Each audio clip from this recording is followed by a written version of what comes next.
খেলাধুলা যারা করে তারা কিন্তু মন থেকে পরিষ্কার থাকে। অন্য কোনো চিন্তা যখন মাথায় না আসে, খেলাধুলার চিন্তাটা যখন মাথায় আসে তাদের মনটা পরিষ্কার থাকে। তাহলে মন যাদের পরিষ্কার তারা কখনো ঝামেলা সৃষ্টি করে না। তোমরা খেলা দেখেছো, আমি তো প্রায় ফুটবল খেলা দেখি, এই যে ইংলিশ লিগের খেলাটা দেখি। আমি ফুটবল আমি খেলি নাই,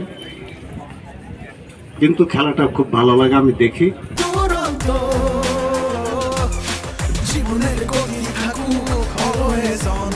এটা এখনো চোখে ভাসে বেগম রোকেয়া বিশ্ববিদ্যালয়ের সাইদের কথা, খুলনা বিশ্ববিদ্যালয়ের মুখের কথা, আরো হাজারো যারা এই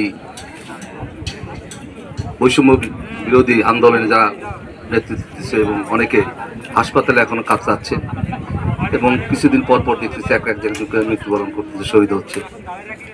যাক, তাদের উদ্দেশ্যেই আমরা, তাদের উসিলায় আল্লাহ রহমতে আমরা একটা নতুনভাবে শুরু করতে পারছি তোমাদের এই খুলনা বিশ্ববিদ্যালয়ের স্বাভাবিক কার্যক্রম। আমি প্রথমে এসে আমি মোটামুটি একাডেমিক এবং প্রশাসনিক কাজগুলো সুষ্ঠুভাবে সমাধান করার পর চিন্তা করলাম যে তোমাদের এই খেলাটাও দরকার খুব দ্রুত শুরু করার। চেষ্টা না থাকলে হয় না।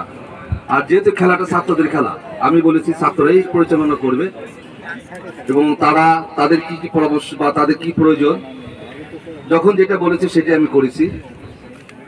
হ্যাঁ, বিশেষ করে তোমাদের এখানে যে দুজন এই কমিটিতে অন্তর্ভুক্ত করা, এটাও তাদেরই সিদ্ধান্ত। তারপর একটা কমিটি করে দিছি যে 29টা ডিসিপ্লিন নেওয়া বড়, এত বড় 29 জন নিয়ে কোনো সমস্যা সমাধান করা যায় না।